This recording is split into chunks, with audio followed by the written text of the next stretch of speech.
오늘은 여러분과 더불어서 함께 살펴보실 아침 하나님의 말씀의 제목은 좌우를 분별치 못하는 자라는 주제의 말씀을 가지고 여러분과 함께 하나님 말씀 상고해보는 시간 갖도록 하겠습니다. 좌우를 분별치 못하는 자라고 하는 이 표현은 하나님께서 요나에게 니느웨 성 사람들에 대해서 표현하시고 평가하실 때 하셨던 말씀이셨습니다. 오늘날 이 시대에도 우리 주위에는 하나님의 말씀의 뜻을 잘 헤아리지 못하고 하나님께서 창조하신 이 창조의 세계에 대한 그 목적과 또 창조물들이 존재하고 있는 존재의 이유들을 제대로 알지 못하고 그냥 주어진 모든 여건들이 항상 그렇게 마땅히 있어야 되는 것처럼 그렇게 여기고 사는 사람들이 참으로 많습니다. 그래서 오늘 여러분들과 저는 좌우를 분별치 못하는 자들을 그냥 우리가 방치하고 버려놓을 것이 아니라 좌우를 분별할 수 있도록 또 인도해야 되지 않겠습니까? 좌우를 분별치 못했던 자들도 하나님께서 복음의 말씀을 전파하라고 하셨을 때 그 요나가 하나님의 말씀을 그대로 듣고 전파하니까 분별 못했던 그들이 분별을 할 수 있는 쪽으로 마음이 바뀌었습니다. 하나님의 말씀은 어디나 전파되기만 하면 분별할 수 있는 능력이 역사된다는 것 우리가 또 반드시 또 믿고 진행해야 되겠습니다. 요나서 1장 1절의 말씀 보도록 하겠습니다. 여호와의 말씀이 아미떼 아들 요나에게 임하니라. 이르시되 너는 일어나 저 큰 성읍 니느웨로 가서 그것을 쳐서 외치라. 그 악독이 내 앞에 상달하였음이라 하시니라. 하나님께서 요나에게 이와 같은 말씀을 주셨을 때 요나가 여러 가지 것 사유로 인해서 두려워서 니느웨에 가서 복음의 말씀을 전파하지 못하다가 결국 이제 그 물고기 뱃속에서 크게 회개를 하고 니느웨에 가서 하나님의 말씀을 전하는 그 장면이 되겠습니다. 3장 1절로 넘어가겠습니다. 여호와의 말씀이 두 번째 요나에게 임하니라. 이르시되 일어나 저 큰 성읍 니느웨로 가서 내가 내게 명한 바를 그들에게 선포하라 하신지라. 요나가 여호와의 어떻게 했다고요? 말씀대로. 처음에는 1장에서는 보면 여호와의 낯을 피해서 도망했더라고 이렇게 표현되어 있는데 두 번째 이제 말씀이 임하니까 내가 네게 명한 바를 그들에게 선포하라 하시니 요나가 여호와의 말씀 그대로 일어나서 어떤 일을 했습니까? 니느웨에 가니라. 니느웨는 극히 큰 성읍이므로 3일 길이라. 요나가 그 성에 들어가며 곧 하루 길을 행하며 외쳐가로되 40일이 지나면 니느웨가 무너지리라 하였더니 니느웨 백성이 하나님을 믿고 금식을 선포하고 물은 대수하고 굵은 배를 입었더라 하고 했습니다. 1장에서는 요나가 하나님의 말씀을 전파하기를 두려워했고 3장에 와서는 회개하고 하나님의 말씀대로 전파하는 장면이 있습니다. 자, 이렇게 전파하게 되니까 4장 9절의 말씀 보겠습니다. 하나님이 요나에게 이르시되 내가 이 박넝쿨로 인하여 성냄이 어찌 합당하냐? 그가 대답하되 내가 성내어 죽기까지 할지라도 합당하니이다. 여호와께서 가르사대 내가 수고도 아니하였고 배양도 아니하였고 하룻밤에 났다가 하룻밤에 망한 이 박넝쿨을 너가 겪거든. 하물며 이 큰 성읍 니느웨에는 좌우를 분별치 못하는 자가 12만 여명이요 육축도 많이 나니 내가 아끼는 것이 어찌 합당치 아니하냐라고 했습니다. 이렇게 해서 결국 12만 여명이 하나님께 회개하고 또 하나님의 그 내리시기로 했던 모든 그 재앙을 하나님께서 도로 거두신 그 역사를 우리가 요나서를 통해서 확인할 수가 있습니다. 좌우를 분별치 못했던 12만 여명에게 하나님의 말씀이 알려지고 전파되니까 저 사람들이 뭘 알겠는가? 이렇게 안식일을 전가하면 알아들을 수 있을까? 하늘 어머니를 전하면 알 수 있을까? 이건 우리가 생각할 문제가 아닙니다. 우리 하나님은 태초부터 종말을 다 내다보시고 태초부터 종말을 고하셨다고 이렇게 성경은 우리에게 알려주고 있습니다. 여러분, 우리가 우리 사람의 어떤 생각으로 될 것이다 안 될 것이다를 판정 짓지 말고 결론 짓지 말고 모든 족속에게 이 생명의 말씀을 다 전하고 아버지와 아들과 성령의 이름으로 침례를 주고 내가 너희에게 분부한 모든 것을 그들에게도 가르치라고 했습니다. 이 좌우를 분별하지 못한 자들이니까 당연히 가르침이 필요하지 않습니까? 또한 가르칠 뿐만 아니라 저들로 하여금 다 지키게 하라고 이렇게 말씀을 주셨습니다. 오늘 여러분과 저는 유월절과 하나님의 규례를 분별치 못하고 이 세상을 살아가는 수많은 사람들에게 하나님께서 알리라 고하라고 명하신 그 내용을 그대로 전할 수 있는 여러분과 제가 한번 되어보도록 합시다. 그렇다면 이 유월절에 대한 문제도 하나님께서 지키라고 명하신 그 규례를 따라서 우리가 준행하는 것이라는 것도 우리 사마리아 땅끝까지 이 부분을 다 더 전할 수 있는 여러분과 제가 되어야 되겠습니다. 다니엘서 9장 3절의 말씀 보시면 내가 금식하며 베옷을 입고 죄를 무릅쓰고 주 하나님께 기도하며 간구하기를 결심하고 내 하나님 여호와께 기도하며 자복하여 이르기를 크시고 두려워할 주 하나님 주를 사랑하고 주의 계명을 지키는 자를 위하여 언약을 지키시고 그에게 인자를 베푸시는 자시여 우리는 이미 범죄하여 패역하며 행악하며 뭘 했다고요? 반역하여 무엇을 지키지 않는 것을 반역이라고 했습니까? 주의 법도와 규례를 떠났더라고 이렇게 표현하고 있습니다. 오늘날 왜 하나님께서 불법을 행하는 자들한테서 다 물러가라고 말씀을 하시는지 우리가 이해할 수 있는 대목 아니겠습니까? 계속해서 6절의 말씀 보겠습니다. 우리가 또 주의 종 선지자들의 주의 이름으로 우리의 열왕과 우리의 방백과 열조와 온 국민에게 말씀하신 것을 듣지 아니하였나이다. 주여, 공의는 주께로 돌아가고 수욕은 우리 얼굴로 돌아옴이 오늘날과 같아서 유다 사람들과 예루살렘 거민들과 이스라엘이 가까운 데 있는 자나 먼 데 있는 자가 다 주께서 쫓아보내신 각국에서 수욕을 입어사오니 이는 그들이 주께 범죄하였음이니이다. 주여, 수욕이 우리에게 돌아오고 우리의 열왕과 우리의 방백과 열조에게 돌아온 것은 우리가 주께 범죄하였음이니다마는 주 우리 하나님께서는 긍휼과 사유하심이 있사오니 이는 우리가 주께 패역하였음이오며 우리 하나님 여호와의 목소리를 청종치 아니하며 여호와께서 그 종 선지자들에게 부탁하여 우리 앞에 세우신 율법을 어떻게 했다고요? 행치 아니하였음이니이다. 온 이스라엘이 주의 율법을 범하고 치우쳐 가서 주의 목소리를 청종치 아니하였으므로 이 저주가 우리에게 내렸으되 곧 하나님의 종 모세의 율법 가운데 기록된 맹세대로 되어 사오니 이는 우리가 주께 범죄하였음이니이다 고 했습니다. 이 다니엘서 9장 모든 내용들을 전체 정리해 보게 되면 하나님의 율례와 하나님의 규례와 하나님의 법도를 선지자들을 통해서 하나님께서는 누누이 백성들에게 설파해 주시고 또 가르침을 주시고 알려주셨는데도 불구하고 하나님의 율례와 규례와 법도를 떠난다고 하는 것은 하나님께 대한 영적인 반역으로서 이렇게 성경은 우리에게 또 가르침을 주고 있습니다.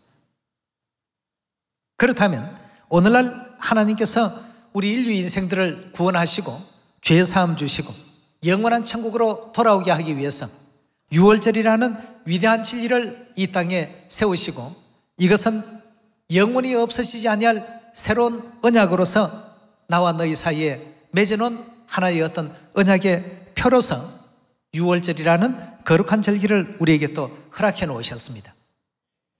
그리고 유월절은 이미 하나님께서 출애굽 시대로부터 오늘날 이 시대까지 또 영원한 천국 가는 그날까지도 없어져서는 아니 될 규례와 율례와 하나님의 법도로서 제정해 놓으셨습니다. 그런데 오늘날 그러한 율례와 규례와 법도는 온데간데 없이 사라져 버렸습니다. 많은 교회가 있지만 하나님의 이 같은 그 계명을 지키지 않습니다. 옛날 그 니느웨 사람들의 그 역사를 보면 이스라엘 백성들과는 완전히 판이한 어떤 생활을 했죠. 이방 종교를 믿었고 하나님에 대해서는 전혀 몰랐던 사람들입니다. 그리고 항상 이스라엘 백성들을 괴롭혀 왔습니다.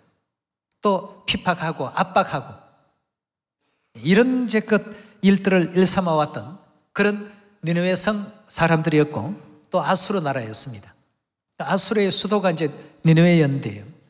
그 사람들이 임금으로부터 백성 12만 명이 일순간에 그렇게 회개할 수 있다는 것은 결국 요나가 하나님의 말씀 그대로 어떻게 했기 때문입니까? 전했기 때문입니다. 요나의 어떤 좋은 언변으로 인해서 니느웨 왕이 회개하고 백성들이 회개했던 것 아닙니다. 하나님께서 이리이리 하시겠다 하신 하나님의 뜻을 전했을 뿐입니다. 그런데 놀랍게도 평상시에 하나님이라는 그 존재도 알지도 못했고 여호와 하나님을 믿지도 않았던 그들이 여호와 하나님의 말씀이라고 하는데도 다들 회개했습니다.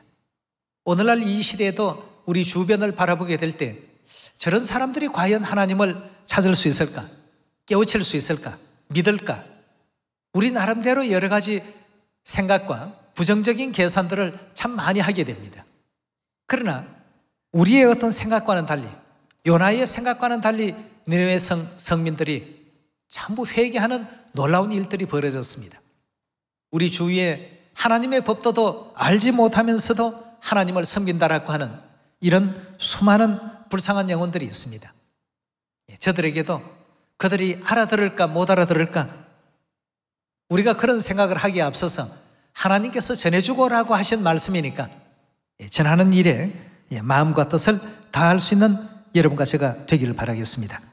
자, 그렇다면 하나님께서 전해주라고 하시는 유월절에 대해서 출애굽기 12장을 통해서 살펴보도록 하겠습니다. 12장 11절의 말씀 보시면 너희는 그것을 이렇게 먹을지니 허리에 띠를 띠고 발에 신을 신고 손에 지팡이를 잡고 급히 먹어라. 이것이 여호와의 유월절이니라. 내가 그 밤에 애굽 땅에 두루다니며 사람과 짐승을 물어나고 애굽 나라 가운데 처음 난 것을 다 치고 애굽의 모든 신에게 벌을 내리리라. 나는 여호와라. 내가 애굽 땅을 칠 때 그 피가 너희의 거하는 집에 있어서 너희를 위하여 표적이 될지라. 내가 피를 볼 때 너희를 넘어가리니 재앙이 너희에게 내려 멸하지 아니하리라. 너희는 이 날을 기념하여 여호와의 절기를 삼아 영원한 규례로 대대 지킬지니라 하고 했습니다. 자, 그렇다면 3500년 전 애굽 땅에서 이스라엘 백성들이 지켰던 그 유월절, 그 유월절을 지킬 때에는 양을 잡고 양의 피를 문설주와 문인방에 다 발라두라 하고 했습니다. 그 집은 하나님의 백성이 거하는 집이다 하고 이렇게 표시를 하도록 하셨습니다. 그 표가 있는 집들은 재앙이 내리지 아니하고 전부 재앙이 넘어가게 하신 사유로 인해서 이 날을 유월절, 즉 재앙이 넘어가는 날이라고 이렇게 하나님께서는 절기를 삼아 놓으셨죠. 에스겔서 9장에도 하나님께서 마지막 심판을 내리실 때 역시 표 있는 사람들에게는 재앙이 가까이 오지 못하도록 막으시는 장면이 있습니다. 9장 3절의 말씀 보겠습니다. 그룹에 머물러 있던 이스라엘 하나님의 영광이 올라 성전 문지방에 이르더니 여호와께서 그 가는 베옷을 입고 서기관에 먹그릇을 찬 사람을 불러 이르시되 너는 예루살렘 성읍 중에 순행하여 그 가운데 행하는 모든 가정한 일로 인하여 탄식하며 우는 자의 이마에 뭘 하라고요? 표시를 전부 하라고 했습니다. 나에 듣는데 또 그 남은 자에게 이르시되 너희는 그 뒤를 쫓아 성읍 중에 순행하며 아껴보지도 말고 긍휼을 베풀지도 말고 쳐서 늙은 자와 젊은 자와 처녀와 어린아이와 부녀를 다 죽이되 이마에 표 있는 자에게는 가까이 말라. 내 성소에서 시작할지니라 하심에 그들이 성전 앞에 있는 늙은 자들로부터 시작하더라 하고 했습니다. 자, 여기에 지금 주신 그 내용의 말씀도 표를 해두라 하고 했습니다. 출애굽기 12장 6월절 지키는 그 역사에도 표를 해두라. 그 다음 요한계시록 7장에도 한번 보도록 하겠습니다. 계시록 7장 1절의 말씀 보시면 2일 후에 내가 내 천사가 땅 내 모퉁이에 선 것을 보니 땅의 사방의 바람을 붙잡아 바람으로 하여금 땅에나 바다에나 각종 나무에 불지 못하게 하더라. 또 봄에 다른 천사가 살아계신 하나님의 인을 가지고 해 돋는 데로부터 올라와서 땅과 바다를 해롭게 할 권세를 얻은 네 천사를 향하여 큰 소리로 외쳐 가로되 우리가 우리 하나님의 종들의 이마에 인치기까지 땅이나 바다나 나무나 해하지 말라 하더라 고 했습니다. 결국 인의 그 역할이 뭡니까? 땅과 바다를 해롭게 하는 이와 같은 것에서 면함을 받을 수 있도록 하기 위해서 하나님의 백성들의 이마에 어떻게 하라고요? 인을 도장을 찍으라 고 했습니다. 에스겔 9장에는 이마에 표를 하라. 요한계시록 7장에서는 이마에 인을 찍어두라 말이죠. 그리고 출애굽기 12장에서는 하나님의 백성 집에는 그 유월절 어린 양의 피를 문설주와 문인방에 발라서 표시가 되게 하라. 이 집은 하나님의 백성의 집입니다 하는 표를 전부 해두라고 했습니다. 그럼 이것은 무엇을 의미하느냐 하면 그 유월절 어린 양의 그 피는 결국 누구를 뜻한다고 했습니까? 우리 고린도전서 5장으로 한번 말씀 옮겨보도록 하겠습니다. 5장 7절의 말씀 보시면 너희는 누룩 없는 자인데 새 덩어리가 되기 위하여 묵은 누룩을 내어버리라. 우리의 유월절 양 곧 누구라고 했습니까? 그리스도께서 유월절 양으로 표상이 되어 있습니다. 우리의 유월절 양 곧 그리스도께서 희생이 되셨나니라. 이러므로 우리가 뭘 지키자고요? 여기서 말하는 명절은 유월절을 지켜야 된다라고 이렇게 알려주고 있습니다. 그럼 구약에는 실제 육적인 양의 피를 흘려서 그 피를 문설주와 문인방에 발랐습니다. 근데 이제 신약 시대로 넘어와서 유월절 양은 그리스도를 표상하신다고 했기 때문에 그리스도의 희생의 피를 우리가 힘입기 위해서는 어떻게 해야 되는지를 먼저 한번 살펴볼 필요가 있겠습니다. 이 보혈의 피를 간직하지 아니하는 사람들은 결국 마지막 최후의 재앙에 구원함을 입을 수가 없는 것이죠. 고린도전서 10장 16절입니다. 우리가 축복하는 바 축복의 자는 그리스도의 피에 참여함이 아니며 우리가 떼는 떡은 그리스도의 몸에 참여함이 아니냐. 이 아니며 하는 것이 부정적인 용어가 아니고 그리스도의 피에 참여하는 것이 아니겠느냐라는 이 뜻입니다. 17절입니다. 떡이 하나요 많은 우리가 한 몸이니 이는 우리가 다 한 떡에 참여하였음이라고 이렇게 알려주고 있습니다. 결국 그리스도의 보혈의 피에 동참하는 이와 같은 사람이라면 틀림없이 유월절의 떡과 유월절의 포도주에 어떻게 해야 되겠습니까? 참여해야 되겠고 유월절을 어찌해야 되죠? 지켜야 되겠습니다. 그런 사람들이 결국 구약에는 실제 유월절 어린 양의 피를 문설주와 문인방에 발라둔 것처럼 오늘날 이 시대에는 예수 그리스도의 보혈의 피가 우리 속에 발리워질 수 있는 위치와 입장이 되어야 되겠습니다. 그 보혈의 피에 참여할 수 있도록 하나님께서 새 언약이라는 진리를 이 땅에 세우지 않았습니까? 우리 마태복음 26장 17절로 넘어가겠습니다. 26장 17절입니다. 무교절의 첫날에 제자들이 예수께 나와 가로되 유월절 잡수실 것을 우리가 어디서 예비하기를 원하시나이까? 가라사대 성하나무에게 이르되 선생님의 말씀이 내 때가 가까웠으니 내 제자들과 함께 유월절을 너 집에서 지키겠다. 예수님께서 유월절을 지키신다고 했습니다. 그럼 당연히 우리도 유월절 지켜야 됩니다. 육체를 입고 이 땅에 오셔서 인류를 구원하러 오신 하나님께서 유월절을 지키시겠다고 하시는데 우리가 하나님 하신 일을 그거는 이단이고 그거는 잘못된 겁니다 이래 할 수 있습니까? 이 구원의 길입니다, 여러분. 이것이 우리 하나님께서 일깨워 주신 진리의 도입니다. 내 집에서 지키겠다. 하시더라 하라 하신데 19절입니다. 제자들이 예수의 시키신 대로 하여 유월절을 어떻게 했습니까? 준비했습니다. 자, 유월절 준비하고 유월절 떡과 포도주에 참여하는 장면을 한번 보도록 합시다. 26절로 넘어갑시다. 저희가 먹을 때에 예수께서 떡을 가지사 축복하시고 떼어 제자들을 주시며 가라사대 받아 먹으라. 이것이 내 몸이니라 하시고 그리스도의 거룩하신 성체인 그리스도의 살과 그리스도의 보혈의 피를 우리 안에 갖게끔 하나님께서 그리 해놓으셨습니다. 이렇게 된다면 우리는 하나님께로부터 인침을 받은 그런 사람으로서 인정을 하시겠다는 약속이 계셨죠. 27절에 계속 봅니다. 또 잔을 가지사 사례하시고 이 잔은 유월절 포도주가 담긴 잔이 되겠습니다.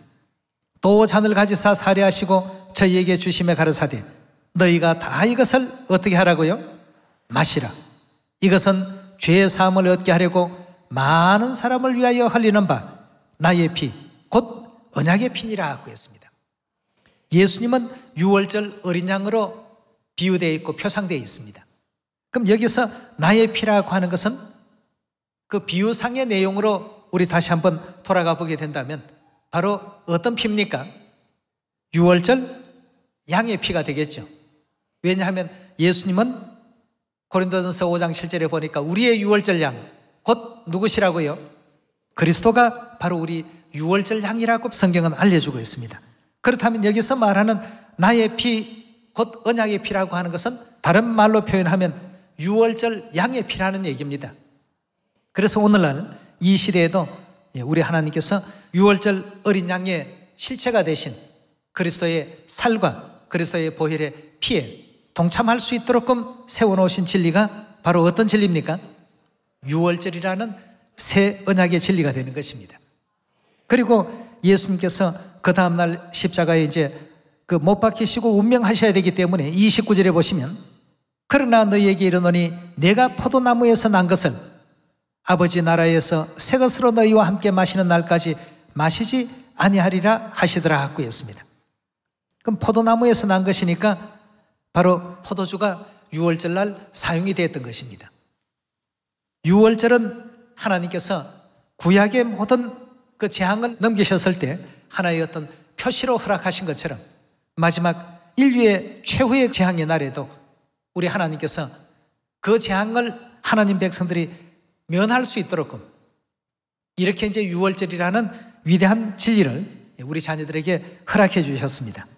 자, 우리 이 유월절에 대해서 누가복음 22장 말씀 하나 더 찾아보도록 하겠습니다.